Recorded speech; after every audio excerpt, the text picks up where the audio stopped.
यहाँ पर मरीम नवाज़ साहिबा के पंजाब में ये नहीं होता है। मरीम नवाज़ साहिबा के पंजाब में विक्टिम को जो है वो ब्लेम नहीं किया जाता। घंटों के अंदर मुल्ज़मान को गिरफ़्तार किया जाता है। एक मुल्ज़म शेर अली गिरफ़्तार हो चुका है। 2 मुल्ज़मान जो है उनकी गिरफ़्तारी इंशाअल्लाह ताला बहुत जल्द, वो भी ख़बर मैं आपके साथ शेयर करूँगी कि उसको गिरफ़्तार जो है वो कर लिया गया है उनको। और ये मुझे पूछा गया कि जी आप किस तरह से तस्दीक कर सकती हैं कि ये वही मुल्ज़म है जिसने ये जुर्म सरज़द किया है।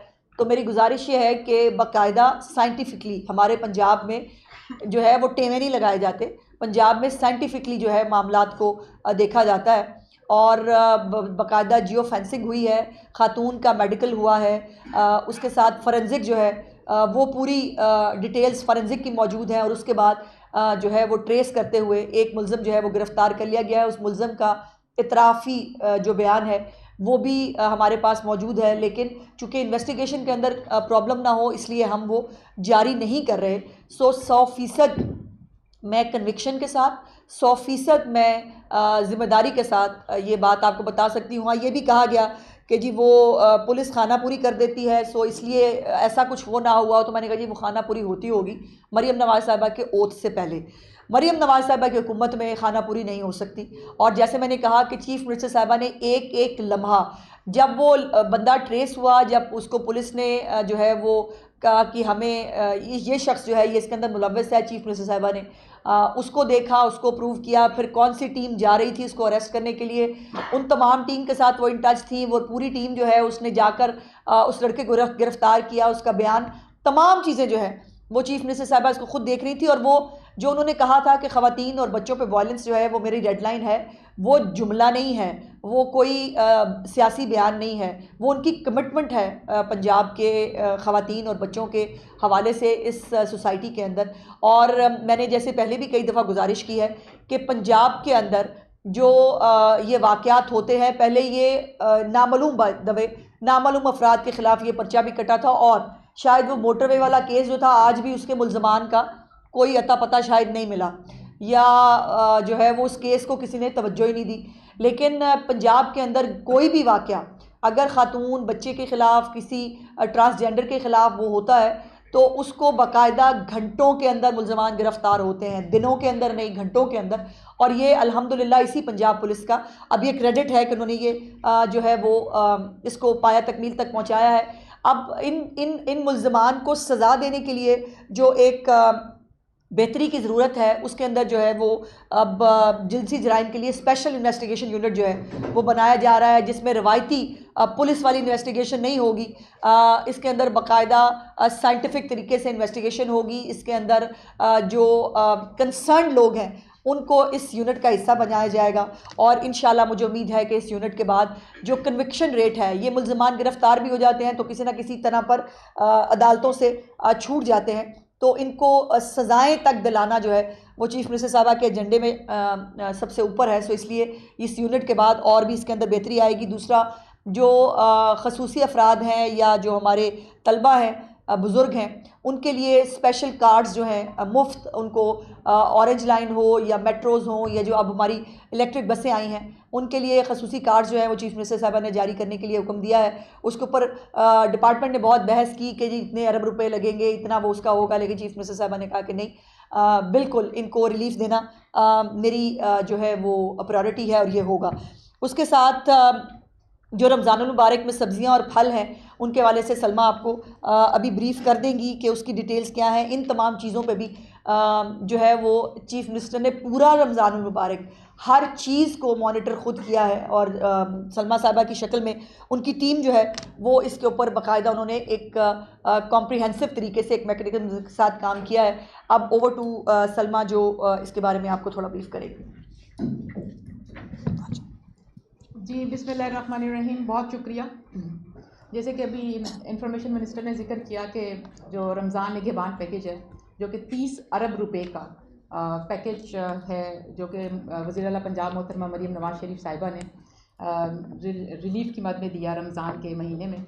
और अल्हम्दुलिल्लाह अभी तक हमारे 26 लाख से ज़ायद ख़ानदान उसको कैश वसूल कर चुके हैं, जिसका मतलब है कि 26 अरब रुपए से ज़्यादा पैसे कैश होकर लोगों तक पहुंच चुके हैं। और बाकी ये सिलसिला भी जारी है। जैसे कि पहले भी मैंने कहा था कि 15 अप्रैल तक ये वॉलेट खुला रहेगा और इसको लोग इससे इस्तेफ़ादा करते रहेंगे। और दूसरी तरफ जो हमारे पास काफ़ी केसेस आए थे इस तरह के कि जो लोग जिनके पे ऑर्डर्स आए थे लेकिन वो वफ़ात पा चुके हैं, तो उनकी जो ख़ानदान हैं, उनके लाहिकीन हैं, जो बेवा हैं, उनके नाम पर इनको ट्रांसफ़र कर दिया गया है। और फिर एक बहुत ज़्यादा जो इशू आ रहा था कि जिन बुज़ुर्ग ख़वातीन और हज़रात के जो थम बायोमेट्रिक नहीं ट्रेस हो रहे थे ओल्ड एज की वजह से, उनको भी हमने ट्रांसफ़र कर दिया। इन सब के हमने अब जो है वो SMS सर्विस पिन को ले गए, उनके हमने पे ऑर्डर्स वापस विड्रॉ किए और फिर उसके लिए SMS सर्विस खोल के उन सब के टेलीफोन नंबरों पर जो कि 3 लाख से ज़ायद थे ये जा चुका है और वो ये कैश वसूल कर लेंगे ईद से पहले पहले। ये तो हमारा रमज़ान निगहबान पैकेज के हवाले से था। दूसरी जानिब जो रमज़ान सहूलत बाज़ार हैं, जिसमें तकरीबन 80 से ज़ायद हमने सूबा भर में रमज़ान सहूलत बाज़ार लगाए, जिसमें 977 स्टॉल्स हैं जो कि फल सब्ज़ियाँ और अशिया खुर्दनोश की सर्विस प्रोवाइड कर रहे थे वहाँ पर। और उसके हवाले से मैं आपसे डाटा शेयर करना चाहती हूँ कि हमारे ये 80 जो रमज़ान सहूलत बाज़ार हैं, इसमें अभी तक जो 26 रमज़ान तक 1 करोड़ 26 लाख लोग इससे विज़िट कर चुके हैं और इसमें शॉपिंग कर चुके हैं, जो बायर्स का नंबर है, जो फुटफॉल है इसका। और इसमें तकरीबन 60 लाख किलोग्राम से ज़ायद सब्ज़ियाँ और फल फ़रोख्त हुए और 5,40,000 किलो से ज़्यादा चिकन जो है वो फ़रोख्त हो चुका है। 3,11,000 किलो से ज़ायद खजूरें फ़रोख्त हुई हैं। 1,70,000 आटे के थैले जो हैं वो यहाँ पर फ़रोख्त हुए हैं। और जो चीनी है, चीनी के यहाँ पे जो सस्ते स्टॉल लगाए गए थे जो कि 130 रुपये पे मुयस्सर थे, यहाँ पे 28,19,300 किलोग्राम चीनी इन स्टॉल्स जो 172 स्टॉल्स सुबह भर में लगाए गए थे इनके थ्रू अब तक जा चुकी है। और ये अगर आप 50 किलो के थैले देखें तो ये कोई 5,67,000 से ज़्यादा थैले बनते हैं। और उसके अलावा मैं शेयर करना चाहती हूँ जो रमज़ान से रिलेटेड जो चीज़ें हैं, जो बेसन और चने की दाल है, ये कुछ 6 लाख किलोग्राम से ज़्यादा इन बाज़ारों के थ्रू लोगों ने मुस्तफ़ीद हुए। और इसको कुल मिला के अगर हम चीनी की भी सब्सिडी ऐड कर लें, जो रिलीफ मॉनेटरी सेंस में लोगों ने इससे हासिल किया, वो तकरीबन 99 करोड़ 80 लाख से ज़ायद बनता है। अल्हम्दुलिल्लाह तकरीबन हम 1 अरब को टच कर रहे हैं, जो रुपयों की मद में जो इन लोगों को रिलीफ इन बाज़ारों से हासिल हुआ। उसके अलावा मैं ये कहना चाहती हूँ कि अक्सर लोगों का ये सवाल है कि ओपन मार्केट में, क्योंकि अब आखिरी 3 दिन जो होते हैं ये आप बहुत इंपॉर्टेंट होते हैं। आज 27 रमज़ानुल मुबारक है और उसके बाद 28 और 29 ये 3 दिन लोगों ने ईद की शॉपिंग करनी होती है और ये फिर एक इंतहाई सेंसिटिव टाइम होता है हमारे लिए। और हम इसके ऊपर जो 27 दिन की तवज्जो एक तरफ और इन 3 दिन की तवज्जो उससे ज़्यादा भरपूर हमें रखनी पड़ेगी। हमें इस बात का इदराक है। इसके लिए मैम और इसके लिए कल चीफ मिनिस्टर साहब ने आपको हुक्म भी दिया है। जी बिल्कुल, उनके हुक्म और उनकी हिदायत के मुताबिक मैं आपसे शेयर करना चाहती हूँ कि हमने क्या इक़दाम उठा रखे हैं। तमाम हमारी जो डिस्ट्रिक्ट एडमिनिस्ट्रेशन है वो ऑन बोर्ड है और हमारे जो तमाम DC साहिबान हैं उनके पास जो प्राइस कंट्रोल मजिस्ट्रेट है जो कि सुबह भर में 2000 से ज़ायद हैं, ये सारे के सारे सुबह से लेकर रात तक फील्ड में होंगे। और इसके लिए हमने ऐसा नहीं होगा कि बस वो फील्ड में जाने के लिए कह दिया उनको, जियो टैगिंग कर रखी है हमने और जियो टैगिंग के ज़रिए हम एक एक PCM को मॉनिटर करते हैं, क्योंकि वो PCM जो हर उसको दुकान पे जाके जब तक वो क्लिक नहीं करेगा वो जियो टैग नहीं हो सकता। तो उसकी मॉनिटरिंग की जाती है कि हर PCM जियो टैगिंग के थ्रू वहाँ पे मौजूद हो। उसके अलावा हमारे पास जो प्राइस कंट्रोल और कमोडिटीज़ मैनेजमेंट का जो डिपार्टमेंट है उसके जो EADAs हैं और जो हमारे फूड इंस्पेक्टर्स हैं उनको हमने एज थर्ड पार्टी इवैल्यूएशन का काम दिया हुआ है स्पॉट प्राइस चेक करने के लिए, जो कि पाकिस्तान ब्यूरो ऑफ स्टैटिस्टिक्स भी करता है, अर्बन यूनिट भी करता है, स्पेशल ब्रांच भी करती है। लेकिन उसके साथ इजाफी हमने अपने EADAs को भी इसके लिए मुतहरिक भी कर रखा है और उनको ये ड्यूटी सौंपी गई है कि वो हमें, और पूरे रमज़ान भी उन्होंने हमें स्पॉट प्राइस डेली बेसिस पर आती है। और इन 3 दिनों में भी बिलखसूस, क्योंकि इन 3 दिनों में जो बहुत ज़्यादा डिमांड में चीज़ें रहेंगी वो चिकन है, चीनी है, प्याज है, टमाटर है, लहसुन, अदरक, ये इस तरह की चीज़ें ज़्यादा कंपैरेटिवली हाई डिमांड में रहेंगी। जैसे खजूरें हैं वो बहुत कम हो जाएंगी, बेसन बहुत कम हो जाएगा, फल निस्बतन कम हो जाएगा, ऐसी चीज़ें कम हो जाएगी। ईद के हवाले से फोकस्ड इसके ऊपर जो चीज़ें होंगी। और ये इसके साथ साथ मैं ये भी बताना चाहती हूँ कि हमारे क्वालिटी इंश्योरेंस के लिए जो फूड अथॉरिटी है, पंजाब फूड अथॉरिटी, उसका भी इसमें पूरे रमज़ान के अंदर एक काम रहा और उसमें कोई तकरीबन 86,000 से ज़ायद सहरी और अफ्तारी के पॉइंट्स जो हैं उनको चेक किया गया ऑन ग्राउंड जाकर, और जिसमें 1100 से ज़ायद फूड सैंपल्स दिए गए और उनकी चेकिंग की गई लेबॉर्ट्रीज़ के अंदर, जिसके इवज़ 242 जो हमारे यूनिट्स थे जहाँ पे फूड प्रोड्यूस होती थी उनको बंद किया गया क्योंकि वो ठीक नहीं थी उनकी जो क्वालिटी थी। 106 मुकदमे दर्ज हुए और इसमें बहुत सारी जो तकरीबन 12 करोड़ 60 लाख के जो इस पे वो हुए जो फ़ाइन है वो किए गए इस पूरे महीने में, क्योंकि ये इसमें बड़े रेस्टोरेंट्स, इसमें सर्विस स्टेशंस, इसमें रेलवे स्टेशंस, इसमें फूड पॉइंट्स, फास्ट फूड के पॉइंट, इसमें वो सारी चीज़ें शामिल हैं। तो हमने कोशिश की कि हम हर जगह इस पे भी पहुँचें। और बहुत सारा जो दूध एडल्ट्रेशन वाली चीज़ें हैं जिसमें दूध के बहुत सारा जो है वो हज़फ किया गया, केचप हज़फ की गई, फिर इसके अंदर जो समोसे की पट्टियाँ थी वो हज़फ की गई जो एक्सपायर्ड थी, और बाकी इसके अलावा जितनी भी हमें एक्सपायर्ड चीज़ें मिली उनको हज़ारों किलोग्राम्स के हिसाब से हज़फ भी किया गया। और इसके ऊपर हमने साथ साथ ये भी आइडेंटिफाई किया अपने पूरे थ्रू आउट ये जो एक महीना था जिसमें हमने पूरे सूबे के विजिट्स किए कि वो कौन से पॉइंट्स हैं जहाँ पे हमने लोगों की फीडबैक ली। और इसमें मैं सिर्फ एक चीज़ मेंशन करना चाहती हूँ, ये बहुत सारा जो हमने इसमें जो पूरा सूबे में हम गए, हमने जो फीडबैक का मैकेनिज़्म था वो हमारा था बायर, वो था कंज्यूमर। हमने कोई भी एडमिनिस्ट्रेशन की फीडबैक पे कुछ भी नहीं किया। हमने ऐसा नहीं है कि डीसी से बात की, एसी से बात की, कमरों में बैठे रहे, ब्रीफिंग ली और हमने उसके बेसिस पे कोई एनालिसिस या ऑब्जर्वेशन क्रिएट की। बायर को मिले, ऑन ग्राउंड गए, मार्केट्स में फिरे और फिर हमने लोगों से पूछा, और जहाँ जहाँ जिन जिन डिस्ट्रिक्ट्स के अंदर हमें एडल्ट्रेशन की शिकायत मिली दूध के हवाले से और चीज़ों के हवाले से, फिर हमारे जितने भी रास्ते होते हैं इंटर डिस्ट्रिक्ट, उसके ऊपर फूड अथॉरिटी की गाड़ियाँ भी तैनात की जाती हैं ताकि जो खाने पीने वाली चीज़ों के एडल्ट्रेशन को रोका जाए। हमने वो इजला भी आइडेंटिफाई किए हैं जहाँ पे ये प्रॉब्लम्स ज़्यादा हैं कंपैरेटिवली। ईद के फ़ौरन बाद हम वहाँ पे टारगेटेड ऑपरेशंस भी करेंगे फूड क्वालिटी के हवाले से। ये थी हमारी अब तक की जो चीज़ें जो हम कर रहे थे, और मैंने आपके सामने रखना चाहती थी, आपके गोशगुजार करना चाहती थी। इंशाल्लाह हम फिर जल्द आपके पास हाजिर होंगे कि हमारी एक सिर्फ ऐड करना चाहती हूँ कि बाज़ार वगैरह लग जाते हैं, बाकी भी शायद जगहों पर सूबों में लगे होंगे, लेकिन वहाँ पर क्वालिटी के ऊपर बहुत बात होती है कि चीज़ों की क्वालिटी अच्छी नहीं है, फल की क्वालिटी अच्छी नहीं है, आटा जो है वो बहुत भूसा मिला आटा मिल रहा है, आटे की क्वालिटी बहुत बुरी है। अल्हम्दुलिल्लाह पंजाब के अंदर किसी भी तरह की क्वालिटी के ऊपर कोई शिकायत कहीं से जो है वो रिपोर्ट नहीं हुई। तमाम चीज़ें, फल हो, सब्जियां हो, आटा है, चीनी है, तमाम की क्वालिटी जो है वो ओपन मार्केट से ज़्यादा बेहतर थी, प्राइस कम थी, क्वालिटी बहुत अच्छी थी। और ये पंजाब की आवाम ने पहली दफ़ा ये जो है वो देखा है कि कम कीमत के साथ भी अच्छी क्वालिटी जो है उनको दी गई। मैडम एक बड़ी अच्छी बात है कि पंजाब में जो है वो चीज़ें कम हुई हैं। हाँ जी। लेकिन अभी सूरत हाल ये है कि गोश्त और बड़ा और छोटा, मटन और बीफ, इसकी प्राइस जो है वो डीसी रेट से ज़्यादा है, और पानी मिला हुआ ये मटन और बीफ जो है वो शहर में फरोख्त किया जा रहा है। ईद में बड़ी तलब होगी बीफ की भी और मटन की, तो ये बताएं कि इसको कंट्रोल करने के लिए क्या एक मिनट कंट्रोल कर रहे हैं, सब कुछ हो रहा है, इसका चेक बैलेंस नहीं। आप जब आपका ट्रेड जाते अभी सारी प्रेस कॉन्फ्रेंस चेक बैलेंस पे ही की है उन्होंने। हाँ जी। सवाल ये है कि रमजान मुबारक में जैसे आपने कहा कि कोई भी गैर मियारी अशिया जो है वो फरोख्त नहीं की गई, ग्राम फरोशों के खिलाफ भी कार्रवाई की गई, क्या हम ये उम्मीद रख सकते हैं कि रमजान मुबारक के बाद भी इसी जज्बे के साथ जो है अभी यही गुजारिश किया है, मैं आपको यही गुजारिश किया है। जी, मटन बीफ के हवाले से मुझे तकरीबन शायद ही कोई, मैंने 42 जगहों पे प्रेशर किए पूरे सूबा भर में, कोई जगह नहीं है जहाँ से मुझे मटन बीफ का सवाल ना किया गया हो। मैं आपसे सिर्फ ये गुजारिश करना चाहती हूँ, हमें इस चीज़ का पूरी तरह अदराक है कि मटन और बीफ की जो मसला है, मैं अगर आप ज़ाती राय में पूछे तो मुझे लगता है कि मटन और बीफ इसेंशियल कमोडिटी नहीं रही है हमारे लिए। जो इसेंशियल कमोडिटीज़ में जो ज़्यादा ज़रूरी है वो आलू, प्याज, टमाटर, अदरक, लहसुन ना होना किसी घर में तो हांडी नहीं पकती। मटन और बीफ के बगैर हांडी पक जाती है। मैं ये नहीं कहती कि होना नहीं चाहिए, वो होना चाहिए, इसलिए वो हमारी उस तरह की बहुत टॉप प्रायोरिटी के अंदर हम उसको, और फिर साथ में जब हम चिकन को बहुत ज़्यादा फोकस करते हैं, वो इसको एज अ सब्स्टिट्यूट हम फोकस करते हैं ताकि कम आमदन वाला, क्योंकि हमारी जो वज़ीर आला का विजन है वो ये है कि कम आमदन वाला जो हमारा मतवस्त तबका है उसको मैक्सिमम रिलीफ टॉप प्रायोरिटी है हमारी।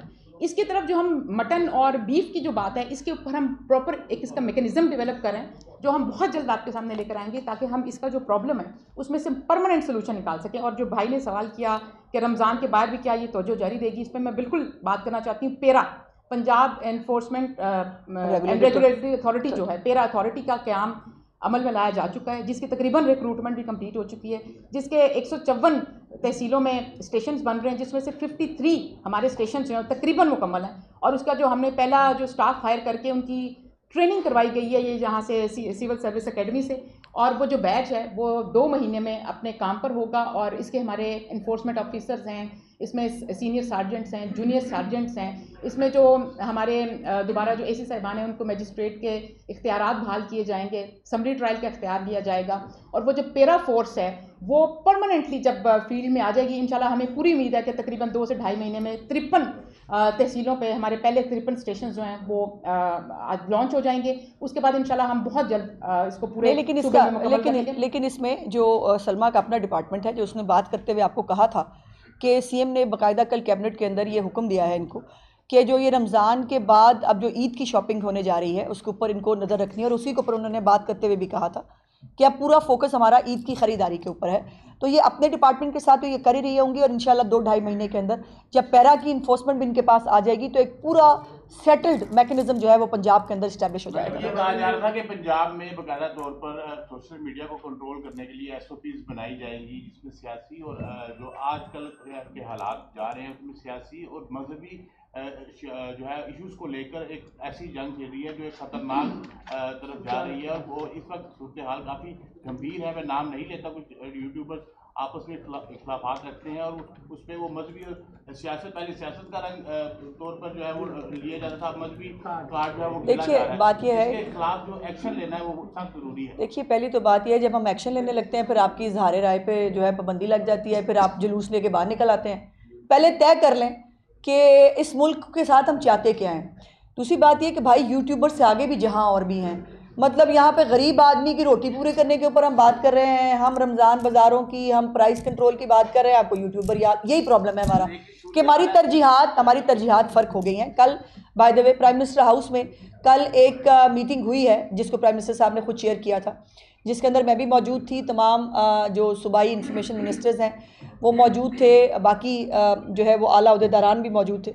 और उसके अंदर ये बात तो यकीनन अपनी जगह पर मौजूद है, पूरी दुनिया में कहीं पर भी सोशल मीडिया बग़ैर रेगुलेशंस के नहीं है। हर जगह पर हर मुल्क ने अपने अपने रेगुलेशंस बनाए हुए हैं और रेगुलेशंस के मुताबिक जो है वो सोशल मीडिया चलता है। यहाँ आपका जो है वो ख्वाहिश ये है कि जी बस हमें शुतर बेमार छोड़ दें, जिसको पे दिल चाहे हम जो है वो मज़हब कार्ड खेलें, जिस पे दिल चाहे हम जो है वो औरत कार्ड खेलें, हमारा जो दिल चाहता है हमें करने दें, और इसको इजहार जो है ना राय की आज़ादी कहते हैं। ऐसा नहीं है भाई, इजहार राय की आज़ादी एब्सोल्यूट कहीं नहीं होती। आपको जो आपकी इजहार राय की आज़ादी है उसके साथ मेरे फंडामेंटल राइट्स भी जुड़े हुए हैं। आप मेरे फंडामेंटल राइट्स को इन्फ्रिंज करके आप इजहार राय की आज़ादी नहीं ले सकते। तो ये यकीनन इसके ऊपर हमें एज ए नेशन इकट्ठे होकर बात करनी होगी। देखिए कल पंजाब के पंजाबी 6 मज़दूर फिर से शहीद किए गए हैं बलूचिस्तान के अंदर। मुझे बताएं ना, आपके बड़े बड़े यूट्यूबर हो, आपकी शदीद तरीन तज्ज़ियाकार, सीनियर तरीन एंकर जो बलूचिस्तान के जो है वो बहुत जो क्या कहते हैं उनको, हकूक़ की आज़ादी की जंग लड़ने वाले, किसी का कोई बयान देखा आपने इसके ऊपर? क्यों मारंग बलोच नहीं बोलती है इन पंजाबी के मज़दूरों के शहीद होने पे? क्यों जो है ये बाकी जो अपने आप को जो है वो बुनियादी हकूक़ के चैम्पियन कहते हैं, क्यों नहीं बोलते इस इशू के ऊपर? क्यों आज अभी तक जो है वो बलूचिस्तान के जो बड़े बड़े लीडरान जिन्होंने जो है वो लॉन्ग मार्च करने और पता नहीं क्या क्या करना, उनको ये पंजाबी मजदूर जो है ये शहीद होते हुए ID कार्ड देख के उनको नज़र नहीं आते? उनको इनके खून बहने पे कोई इतराज़ नहीं है। फिर एक खातून जो है वो दहशतगर्द जो जाफ़र एक्सप्रेस के अंदर जिन्होंने वो दहशतगर्दी की वो मारे गए उस ऑपरेशन के अंदर, उनकी लाशें वसूल करने के लिए जो लोग जाएंगे, मुझे बताएं वो दहशतगर्दों के साथी नहीं है? फिर वो कौन है? अगर जत्था लेकर 100-2,000 लोगों का अस्पताल पे जो मेडिको लीगल करना, पोस्टमार्टम करना ज़रूरी है इन्वेस्टिगेशन के लिए, वो करने से बचाने के लिए आप लाशें लेके भाग जाएंगे, और किन की? वो मासूम लोगों की नहीं, उन दहशतगर्दों की जिन्होंने वो जो है वो ट्रेन अगवा की थी।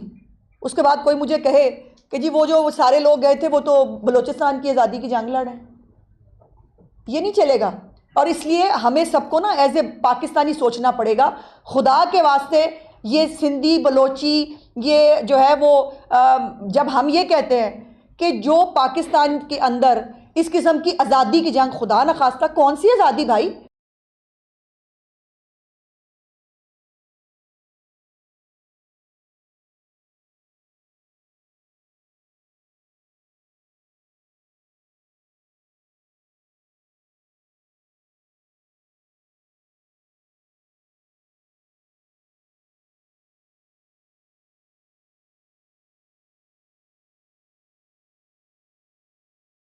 ये सब हो रहा है। और वो यूट्यूबर कौन सी पार्टी का बाद में कह देते हैं वो देखे ना जी, हम तो लाखों लोगों को कंट्रोल नहीं कर सकते।